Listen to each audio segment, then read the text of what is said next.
Good morning or good afternoon, depending on where you're located. Welcome to today's Evaluators Toolkit webinar. Today is the second of 3 webinars where we're focusing on the WIIP program.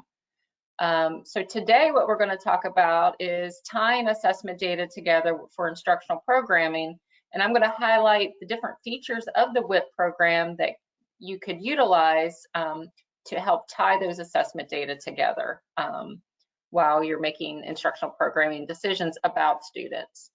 Previously, we talked about how you could use some of the resources that are embedded within the WIIP program to help you with the collection of the referral data. We're going to repeat some of those resources, just kind of highlight some of the checklists that are available within the program.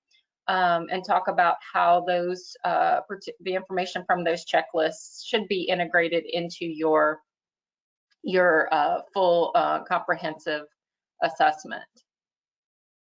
All right, so let's go ahead and get started. My name is Tammy Stevens, and full disclosure, this is a Riverside Insights webinar, so obviously we are the publisher of the product that I'll be talking about today.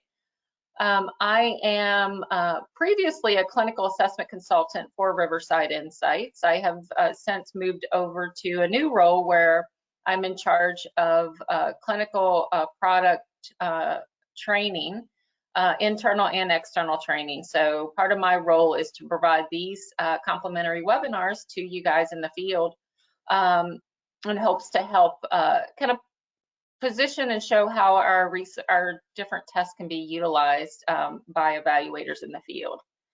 I used to be an assistant professor of special education, have a background in as an educational diagnostician. So I worked in the public schools in Texas as an educational diagnostician, and I'm a former special education teacher as well. So it's been a nice little transition from educator to diagnostician to the university professor, and then moving over to the publishing world where I get to work directly with the products that we publish, and also come up with ways that we can help provide you guys with the resources and the trainings needed to use these products in your everyday profession. So before I go into the agenda, I do want to go over just a few housekeeping items. There is a handout of this slide deck that's attached to the control panel. You should be able to download that and save it as a PDF. I am recording this presentation, so if you get pulled away, I know everyone has busy lives going on, and if you get pulled away and want to hear the rest of the webinar, you can always reach out to me and I could send you the link. My email address is at the end of this PowerPoint. Also, if there's any questions that come up or comments that you want to make, you can enter those into the chat or question box, and I'll try to get to those at the end. Many of you probably want your certificate. These certificates of attendance will be emailed out around this time tomorrow through GoToWebinar. So be on the lookout for an email from GoToWebinar. When you open it up, there should be a link for you to click on to download your certificate and save it. And then the other thing I wanted to ask you guys to do for me is there is a survey that I have added to the end of this presentation. When you exit out, you should that survey should pop up. It's only 3 or 4 questions. Would just love for you to take just a minute or so to fill out that survey. We really want your feedback with regards to how effective and helpful you're finding these webinars. And we also want to know if there's any other topics of interest that you would like to see presented on a future webinar. We'll be starting to plan out the next iteration of webinars, and really want to get insight and feedback from you guys to see what you're in need of. So please take a few, just a minute or so probably, just to fill that survey out. So, all right, so this is our agenda. We're going to understand the importance of linking assessment data to instructional programming. So I'm going to talk a little bit about the law and talk about how our assessment data really serves as the foundation for our instructional programming. And there should be this direct link between our assessment data and the programming, the instructional programming that we provide to our individual students. We'll also go through and just talk about some of the features of the WIIP program. And then I want to really highlight in a way for you to understand the power of the WIIP for data collection, which we talked a little bit about in our previous webinar. But we want to talk about the assessment results and really how to tie those assessment results to instructional programming. And then next, part 3 of this series is going to be on May 3rd. And on May 3rd, we're going to talk about using the WIIP to assist with report writing. So we'll highlight some of the various reports that are available within the WIIP. We have the comprehensive report. We also have a dyslexia report. So I'll go over that dyslexia report for you during that session as well. And again, if there's any questions, we'll get to those at the end of this presentation. So obviously, when we assess students, we have legal requirements that we have to follow when conducting that assessment. And we know that one of the major legal requirements that affect us in the way that we conduct our assessments is that the requirements that are under the Individuals with Disabilities Education Act. We know that when we're conducting an assessment, we have to use a variety of assessment tools and strategies to gather relevant functional, developmental, and academic information about the child.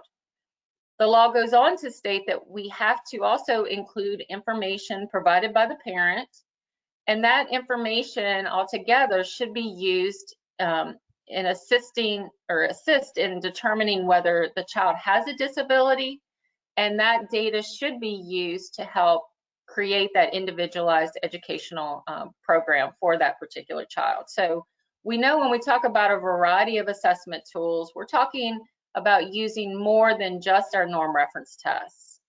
We got our norm reference tests are one piece of the data, one of the assessment tools, but the other types of assessment tools that we need include our parent information, the checklists, the interviews that we conduct with the parents, teacher information, completing those teacher checklists, talking to the student themselves, and having the student fill out a checklist to see what the student reports out with regards to their strengths and weaknesses.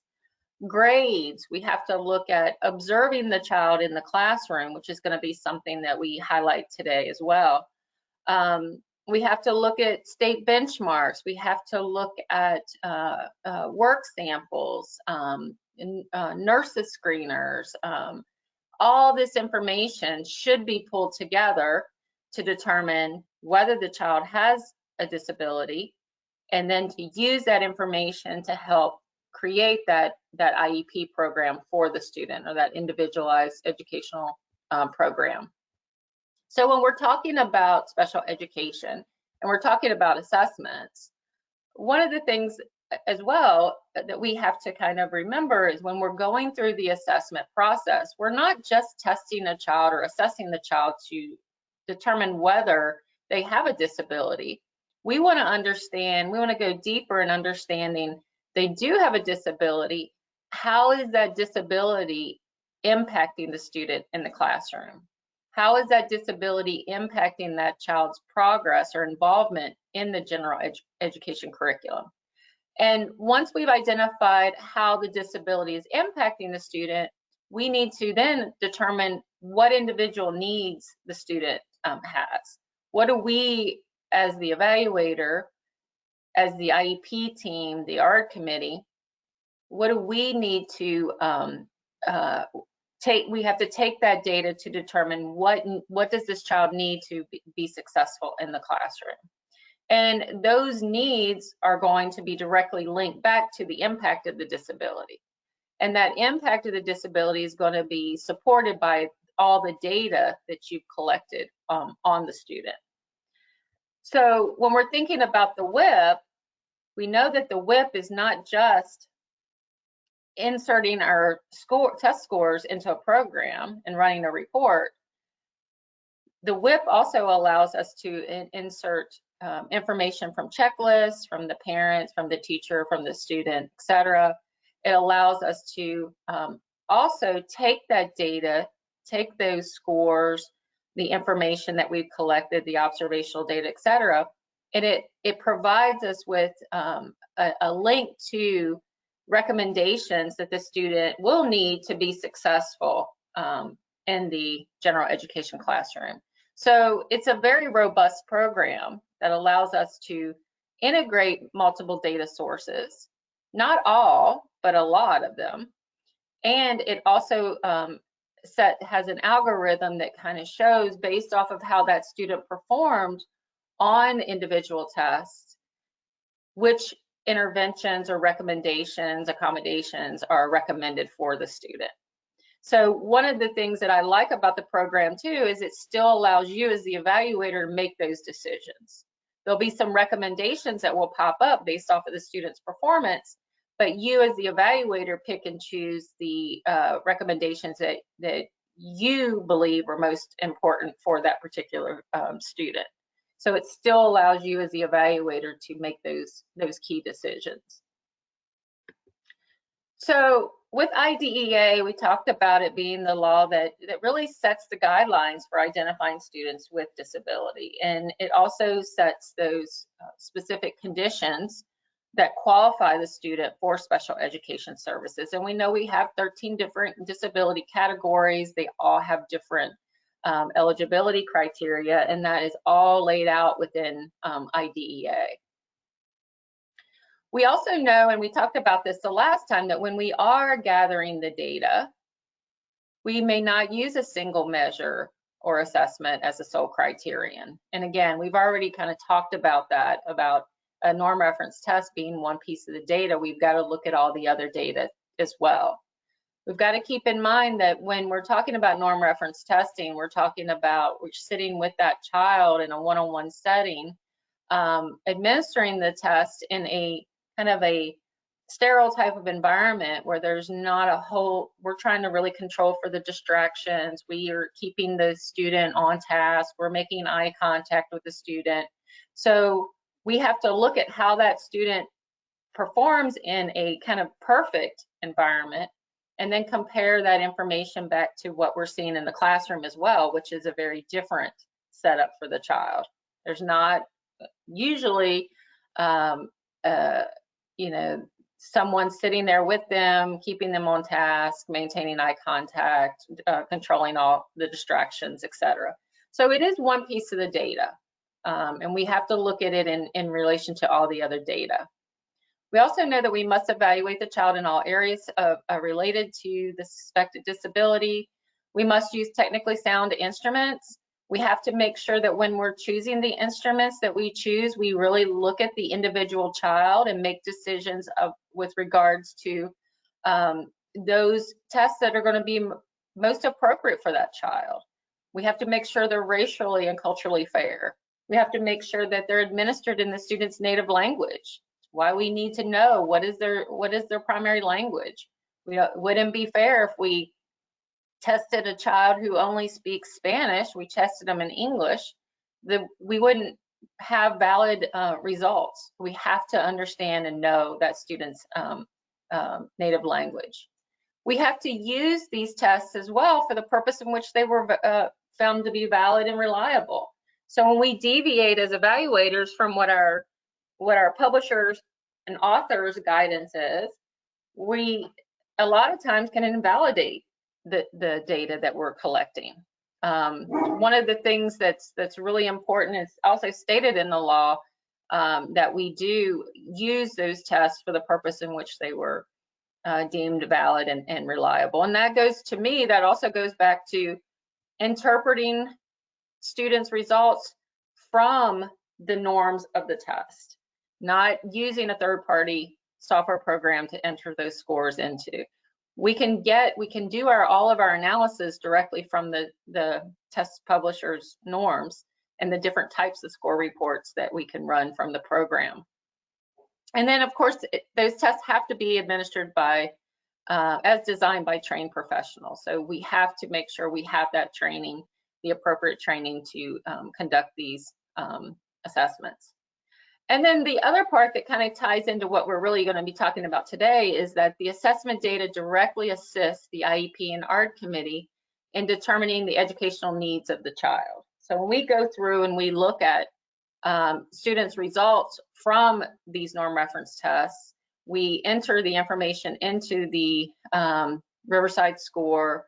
We run the analysis, we add the WIIP information, et cetera. It's going to run a comprehensive report that's going to provide us with recommendations of again, tying that data, that assessment data directly to what that child needs as far as interventions.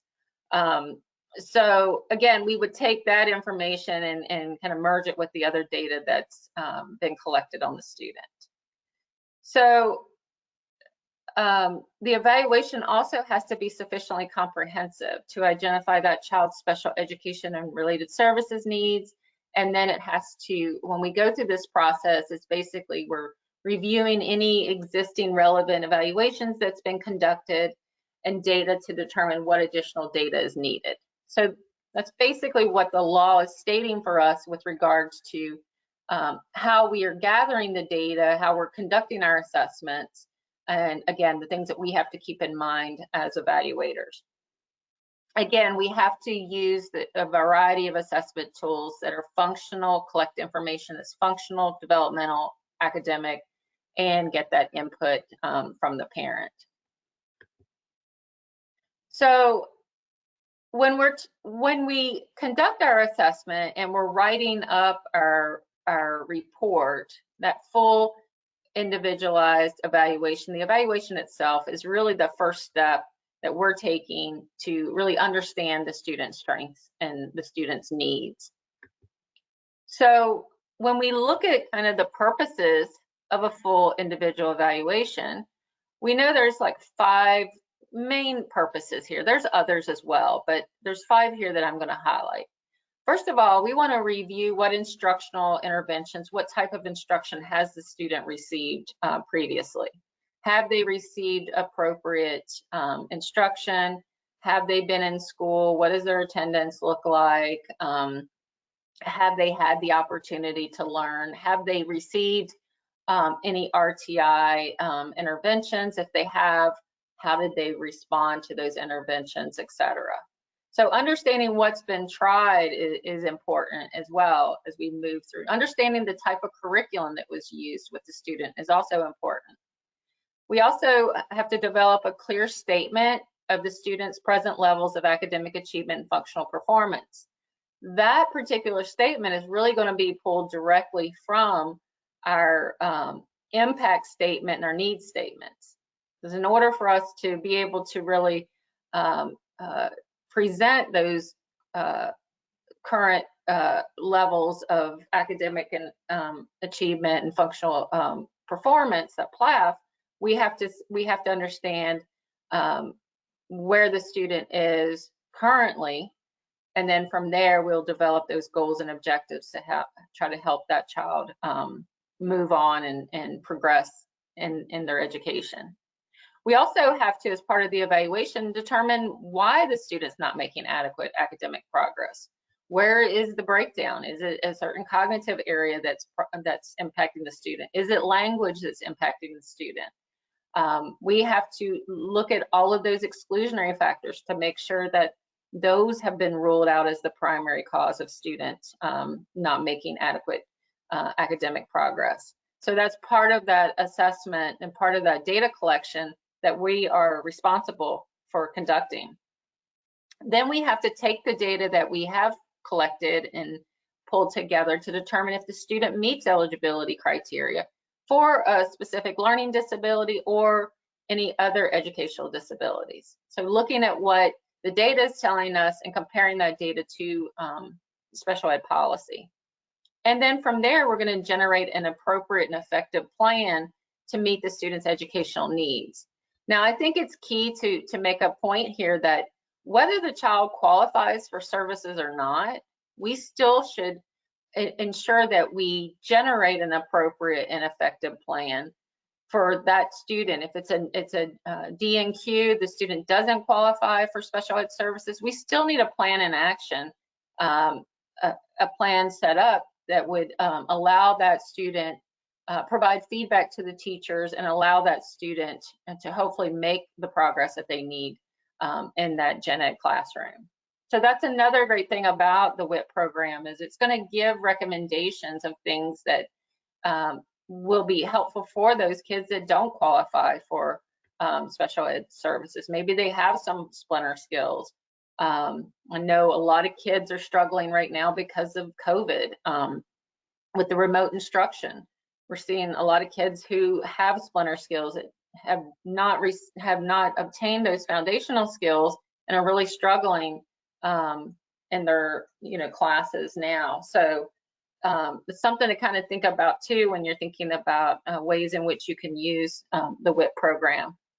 So when we talk about our full and individual evaluation, it is the legal foundation of the IEP. So there should be a very direct link between what our full individual evaluation data, our report says, and the development of the IEP. So I should be able to go into that IEP, find the PLAF statement, that present level of academic achievement and functional performance, look at the goals and objectives, and I should be able to link that PLAF statement back directly to the data that was collected by the evaluator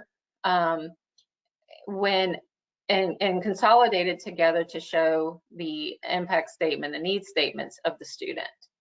So the more comprehensive our FIE, the stronger the IEP is going to be if that data is used. I know there's been a disconnect over the years where a lot of times the data from the FIE was not being used directly to create the IEP. And I know there's some states who have come out to make this a requirement, that they're coming in and conducting audits, et cetera, to make sure that the data that's been collected during the evaluation is indeed linked directly to the IEP. When we do this, it gives us a better understanding of the child's strengths and weaknesses, and it ensures that appropriate eligibility determinations is made based on multiple sources of data. So when that happens, if this, for whatever reason, you end up in due process, you've got all the data to support the decisions that were made about that student. So just like the foundation of this house, if the foundation of your FIE, which serves as the foundation of the IEP, if it's not strong and utilizing multiple sources of data, just like this weak foundation of this house, everything is going to crumble around itself. So, so important what you guys do in relation to conducting these comprehensive evaluations. So again, another way of kind of thinking about it is that the data that we collect and we present in the FIE should be used as the driver of the IEP. So again, solid data from multiple sources of data creates that strong foundation. So again, that relationship between our evaluation data and the IEP, the individual education plan. So we've got our evaluation data, multiple sources of data to include our norm reference testing data, our observations, et cetera. Take that information, find the present levels of academic achievement and functional performance for the student.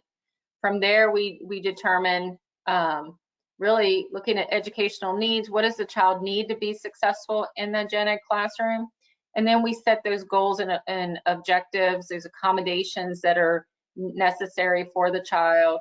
And then from there, all that information is going to be presented to the IEP committee to determine appropriate placement for the child.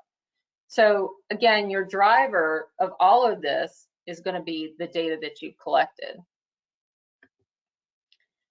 So making sure that our evaluations are comprehensive in nature. So again, especially if we're looking at, and this is kind of an example of looking at specific learning disabilities, we're looking at strengths and weaknesses. Strengths and weaknesses, when we're looking at patterns of strengths and weaknesses, I think it's always important for us to remember that when we're talking about a pattern, we're talking about, again, multiple data points that show a pattern. We're not talking about an individual test score. That's not a pattern, that's a profile. So when we're looking at patterns of strengths and weaknesses in academics, let's say in the area of reading, let's say that there's a pattern of weaknesses in the area of basic reading. So in order to establish a pattern, we have to have more than just a low score on our letter word identification test. We also have to have work samples. We have to have teacher information, parent information, observations of the child. We have to have grades. All of that, all of these different data points is what creates the pattern, not a single test score. And I think that's something that I've really been trying to encourage evaluators to think more about. That's part of the reason why the webinar series was titled Beyond the Score, because there's so much more information beyond just the score itself that we can collect, we should collect, we are required to collect to make these decisions about patterns of strengths and weaknesses.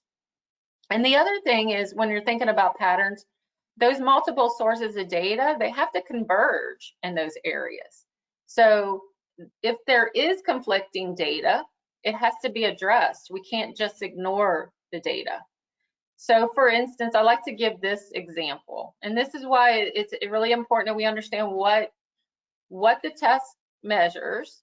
We also need to understand and make sure that we're writing good observational notes on our test record or our test protocol when the student is conducting the performing the task.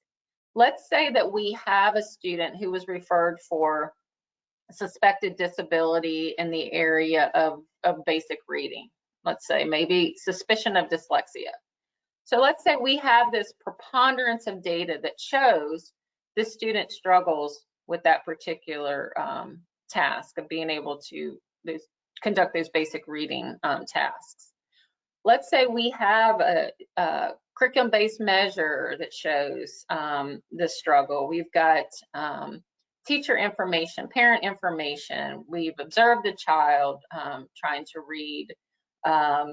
There's grades, benchmarks they've struggled with in the area of reading, state testing, they can't pass the state test, etc. So we've got this preponderance of data that shows that the student is struggling with reading.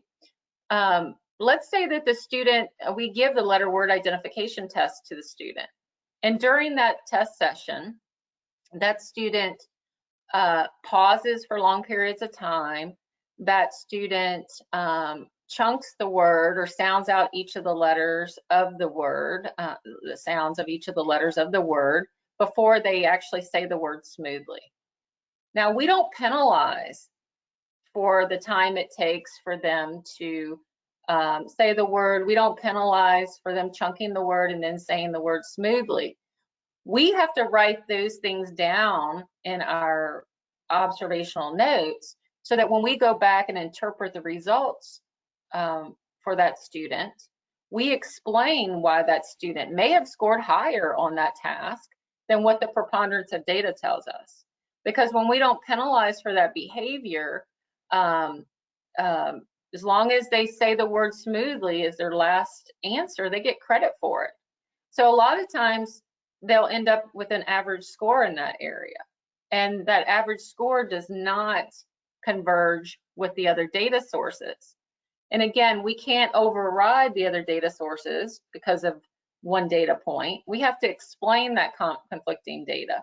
And the best way of doing that is to make sure that you're taking those copious notes of the different types of behaviors that the student is engaging in during that testing.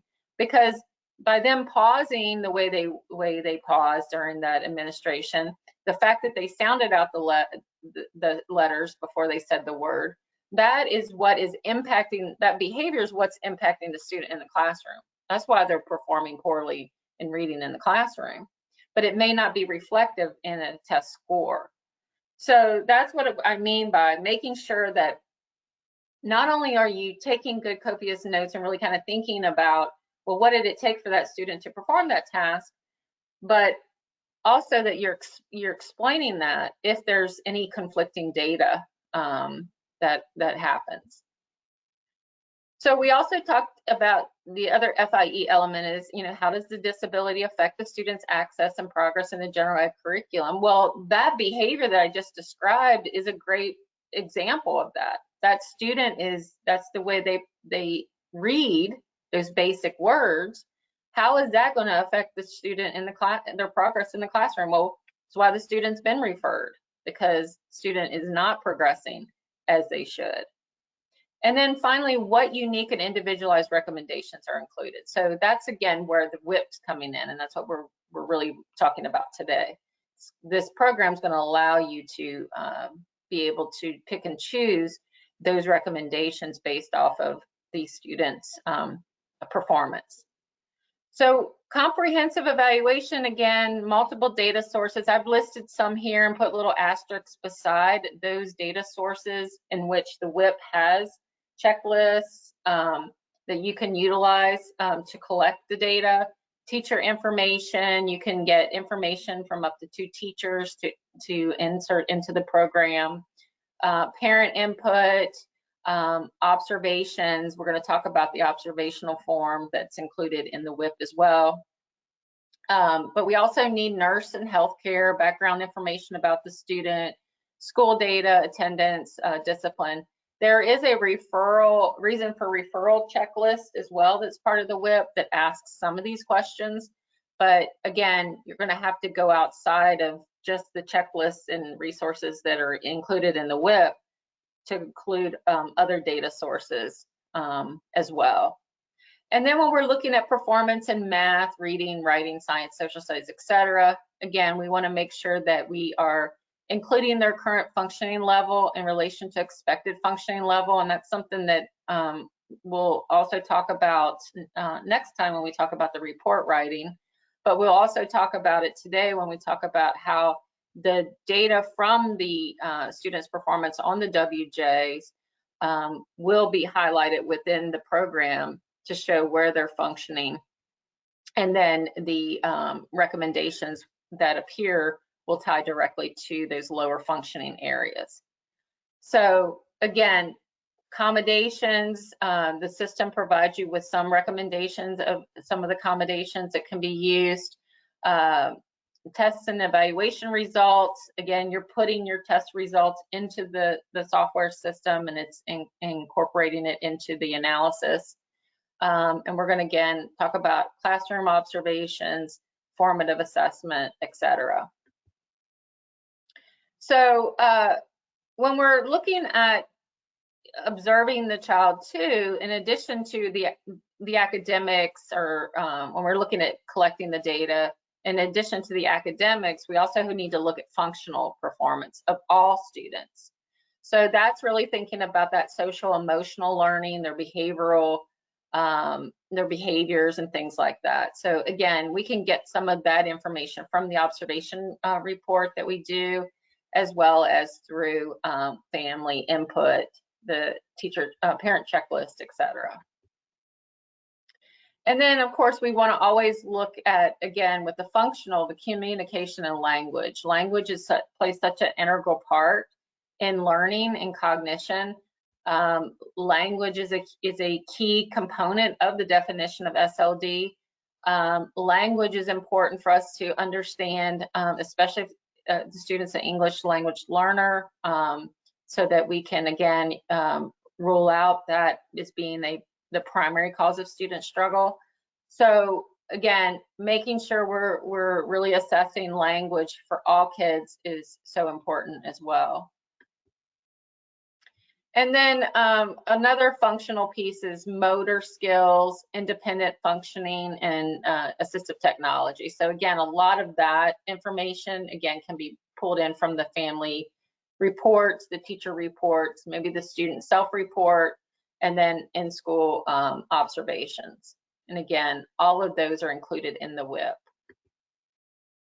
Physical development, unique characteristics, again, a lot of that's going to come from your parent checklist.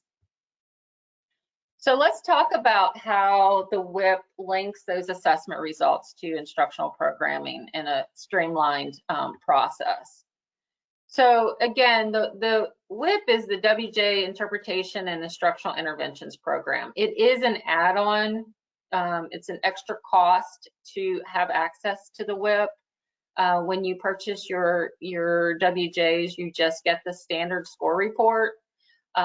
So if you're wanting the more advanced, more interpretive, the WIIP program, it is an additional cost.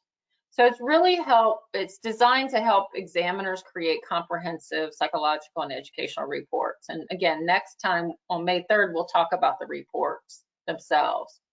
But the thing we want to really focus on today is it really facilitates the report writing to increase focus on interpretation and program planning. It links the WJ4 results to evidence-based and formative interventions.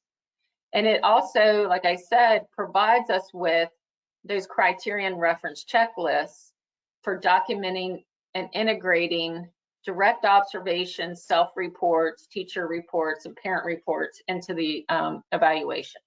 So in addition to looking at the scores and the students' performance on the tasks themselves, we're able to utilize these additional sources of data and include that particular data into the WIIP program. And then all that will merge together to create the comprehensive report and to provide those recommendations for you to choose from. So it was really created to meet practice needs for linking the assessment results with instructional interventions. And you know, it really aligns well with some of the legal and regulatory mandates that are designed to improve educational outcomes. So obviously our NCLB and then our IDEA. So we have them available for the COG, the oral language, the achievement batteries, and also the ECAD. So if you have the early childhood version of the WJ, the ECAD, you also have access, and you have the WIIP, you have access for the ECAD as well as the WJ products. Again, it provides evidence-based interventions based on the individual's needs, and it also helps facilitate data-based decision-making. There is a convenient web-based entry via Riverside Score, and I'm going to show you some snapshots, screenshots of that. There's an increased number of interventions and accommodations that are included in the database. There's over 500 in the database. It helps, again, streamline the comprehensive report. There's an option to include more interpretive detail for tests and clusters. And then we'll talk next week about, or May 3rd, about the dyslexia and the ECAD report options as well. So we talked about the that part. So let's talk about the informal data integration using the WIIP resources. So last time, for those of you who were on, you'll remember these checklists. I'm going to go through them quite quickly. I know there's some new folks on that haven't seen these yet, so I did want to go ahead and present them. But there is a series of checklists included that you can download, print out as PDFs, have the parent fill out, and then you can enter the data directly back into the system. Or if you are meeting with the parent and conducting an interview, you could ask those questions while the parent is there and have them, and you could fill in the information directly into Riverside Score. You may even have a setup where you have a computer where you're logged in and you have that checklist pulled up, and when you meet with the parent, maybe you allow the parent to go ahead and just enter their information. So there's different ways that you could collect the data and get it into the system. So these are the 6 checklists that, again, you can make copies of or directly insert into the program. There's a reason for referral checklist. We have parent checklists for school age and preschool. There's also a teacher checklist for the school age and preschool. We're going to talk a little bit about the classroom behavior observation form. There's a self-report checklist, and that's for adolescents and adults. There's a writing evaluation scale, and then there's a dyslexia evaluation checklist, and that's also parent-teacher. So the other thing to keep in mind, and I'll talk a little bit about this when I talk about the observations, all three batteries, the WJ, COG, achievement, and oral language, they have test session observation checklists that are part of the test record that you can fill out to capture qualitative data for the overall administration of each of the batteries. And I'll show you a snapshot of what I'm talking about when we get to the observation. The achievement tests, the standard battery 1 through 11 include qualitative observation checklists as well. So again, all that can be entered into the system. So the reason for the referral checklist, it's basically provides a brief introductory section in the comprehensive report. If we fill this out and enter it into the system, it shows up on that comprehensive report. It's going to have the name of the person who referred the student, the relationship to the student, the primary reason for referral, some common questions about some of the background information about the student, etc. So again, it can be completed before online entry using a copy of the PDF, or you can have it entered directly into the online platform. And the checklists are located under Add a Test Record section of the report. So when you go into Riverside Score and you're adding those records, those test records, in the drop down, if you have the WIIIP program, those checklists will populate there. So you can pick and choose those that you want to include in the report. This is just an example of what that sample information would look like on the comprehensive report. Just basically outlines everything that's been included into the checklist and included in the Riverside Score platform. This is an example of what that checklist looks like as well. It's just a one-pager trying to collect some of that background information. Is there a discipline problem? Is there suspected health problems? Is there an apparent motivation problem? Is there some problems with attention and concentration? So we can kind of try to pinpoint, really hone in on where the concern is. For the parent and the teacher checklist, this is a parent checklist school age. Again, I'm not going to go through all of this, but it gives you developmental history, current temperament and mood, current behaviors, and then behavior problems at school. Again, this is just kind of a snapshot of that first page of that checklist. As I mentioned last session that we did, having these checklists as part of that referral packet would be ideal. I know there's some districts that really report out they don't have a very good referral packet. They don't have good checklists. These would be great checklists to include in your referral packet. This is the online entry screenshot of what that looks like. Again, you can pull it up, enter the information in there directly. You could pull it up and interview the parent and enter it in, or you could have the parent enter it in while they're seated there with you. And then this is what it would look like in the report. And then the teacher checklist for school age, it has 6 different parts. There's a rating of oral language and achievement, current level of instruction, students' temperament and mood, their classroom functioning, primary concern, and then problem behaviors in the classroom. So again, that can all be entered directly into the WIIIP system to be included in the report. And there's a snapshot of that right up there. And then the classroom behavior observation form.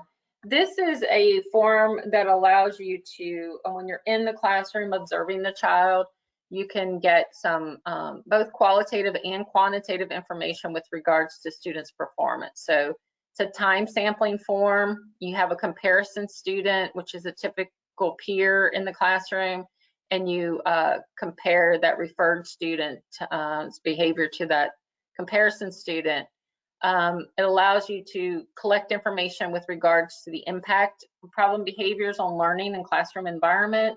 and then it provides a review of primary problem behaviors. So what are the behaviors that are the primary concern in the classroom? And we'll talk a little bit more about that observation form here in a bit. This is the self-report checklist, and this is for adolescents and adults. And again, you can see the 5 parts here of the different types of questions that are asked of the student themselves or the adult. So again, we can pull all of this information into our comprehensive evaluation. Okay, and then there's the writing evaluation scale as well. So if we want to look at the students' writing skills, if we suspect dysgraphia, dyslexia, we want to look at those writing skills. It helps to take that information to identify instructional goals. It also assists in monitoring progress. So you can use this to get a baseline of a student's writing sample, and then you could basically rescore them once they've received some additional writing and written instruction. You could go back and use this to evaluate future writing samples to see if there's improvement in those key areas where the student was initially struggling. So that's just an example. John's handwriting was rated as very poor.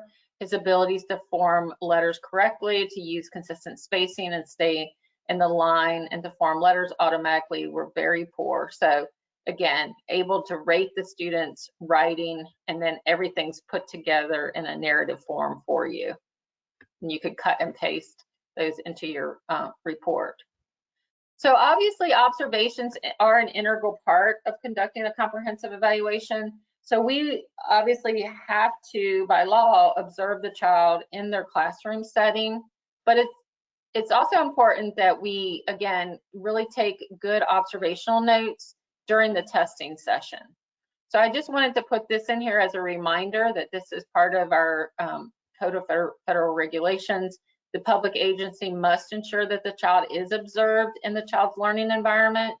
I really advocate that an observation occurs between 2 settings, 2 classroom settings. The setting where the student is struggling, and then a setting where the student is doing well. That way you can compare students' performance across those 2 settings. Might be different teaching styles, different teachers.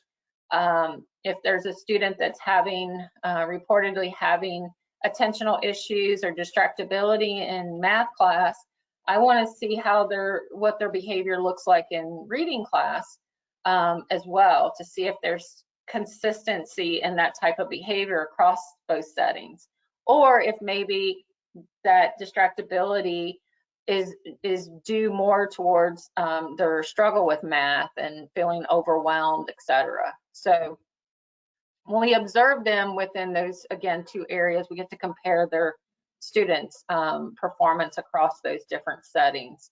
And then we, again, compare the student's performance to a peer in the classroom setting so that we can look at typical versus atypical performance. So is the student basically behaving the same as the other students in the classroom, or is the student's behavior significantly different?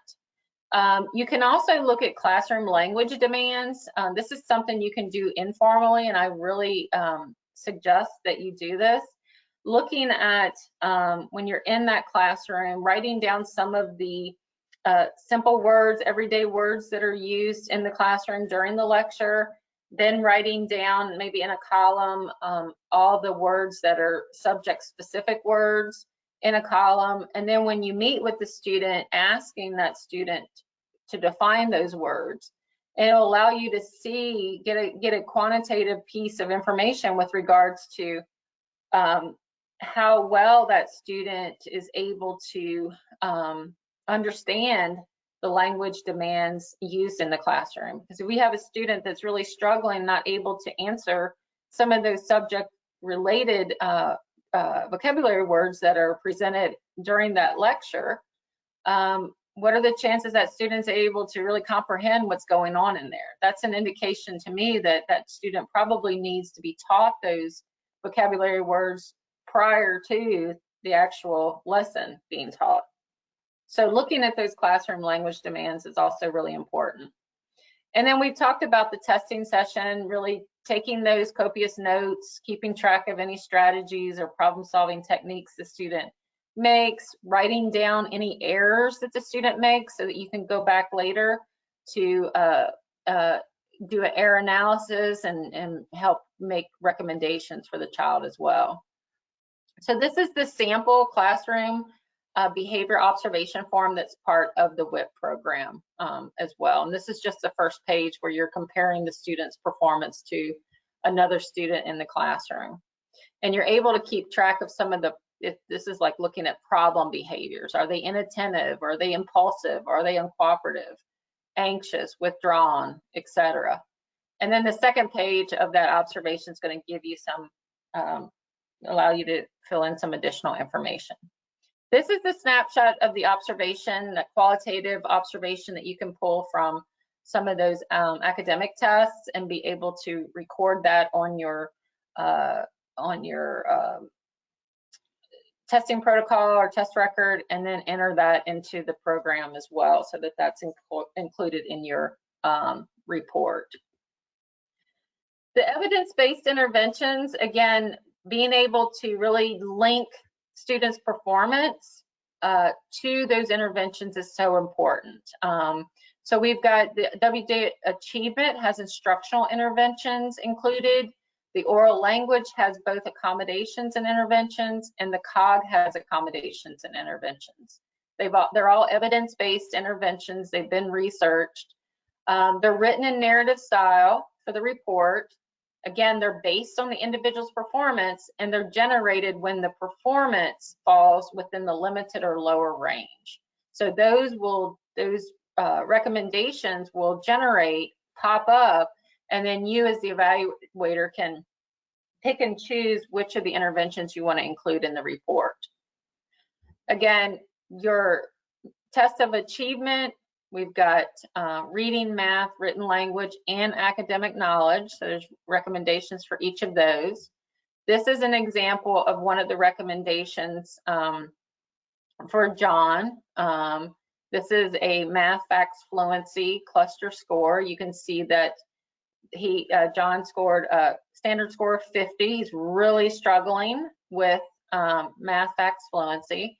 Look at that RPI of 0/90, where same age peers performed at 90% proficiency on math facts fluency tasks. John performed at 0% proficiency, and he's a 17-year-old. So the system automatically generated the recommendation for trying to help remediate this deficit in math facts fluency. So again, it's a direct generation based off of how the student performed. Here's another one for John. Passage comprehension, scored less than 40. John's very low functioning here. RPI 0/90. Again, recommendation to help the 3H strategy. Here, hidden head is a mnemonic designed to aid John's reading comprehension. So it's a technique to help teach him how to go through the different steps needed to be able to comprehend what was read.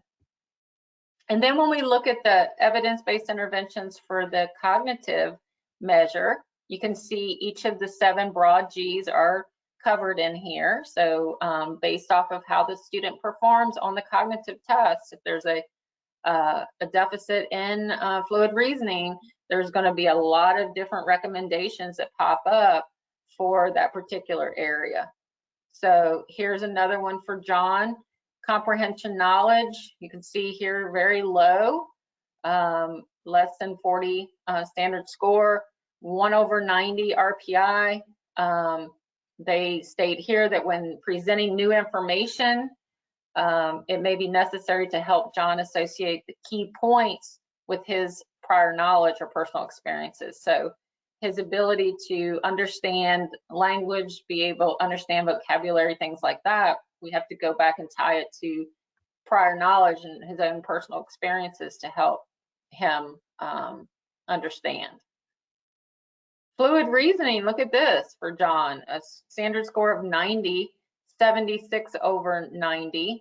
That's within, that's not too low, the 76 over 90, but they still generated a recommendation for fluid reasoning for him. So you can take a look through the PowerPoint of all the different examples of the recommendations, that just a few that are listed here, just to give you an idea. Here's one for oral language. Again, standard score 76 with a 54 over 90 RPI. So they have a recommendation here for the oral language to help increase her oral language skills. So there's also formative interventions included, and these are designed to improve day-to-day teaching and meet the specific needs of a student. So these are available for the WJ Tests of Achievement, forms A, B, and C, and the letter word ID, applied problem, spelling, calculation, and word attack.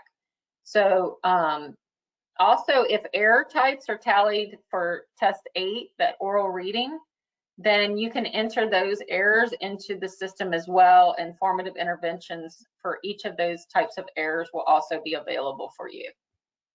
And again, here's where we select to get that formative information is, instead of putting just the raw score here in this blank space, you would click on the items, and then when you click on items, it would pop up and look like this.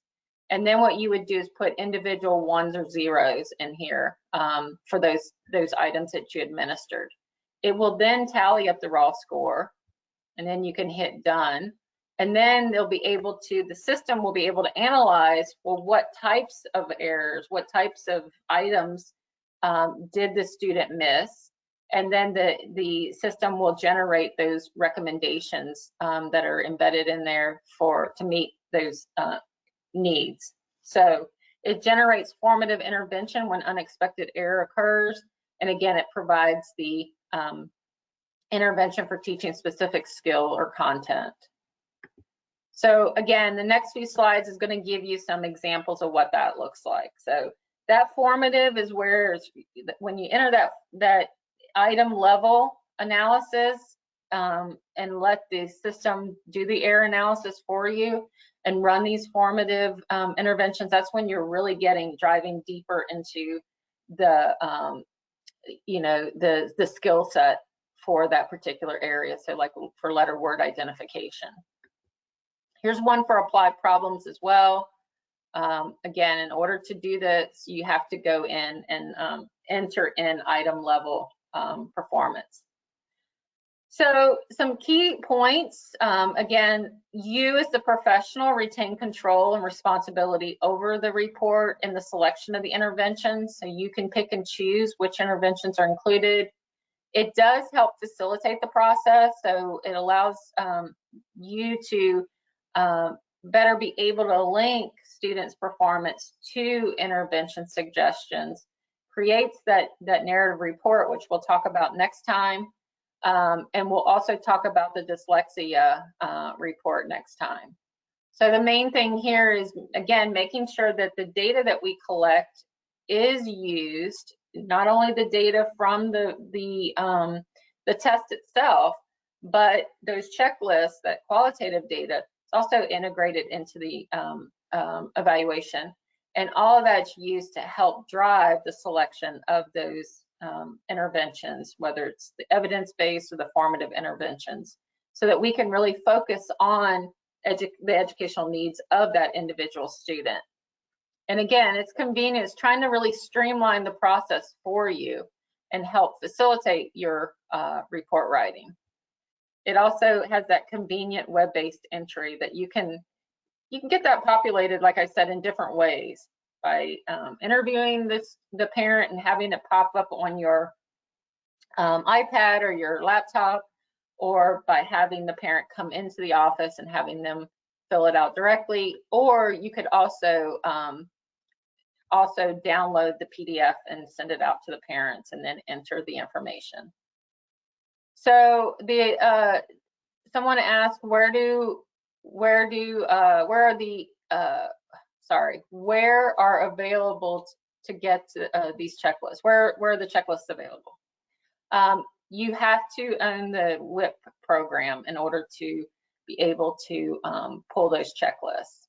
So if your district purchases the WIIP, and it's pretty, I think it's pretty reasonably priced. If anyone wants pricing information, you can send an email to me as well, but it's pretty well priced, and it's really going to help basically streamline your process. Yeah, Amanda, if you send me an email, I'll reach out to you with information on how you could purchase the WIIP. Okay. Those of you, I think there's a couple questions in there. I will get to those and get back with you. Again, if you need information from me, just please email me directly, because sometimes it just takes a while for me to go back through each of these to email you individually. It's easier if you just email me directly. So here's my email address. I really appreciate your time today, and I look forward to having you back on May 3rd, where we can talk more about and look deeper into the different types of reports that are generated through the use of the WIIP. Have a great weekend, everybody.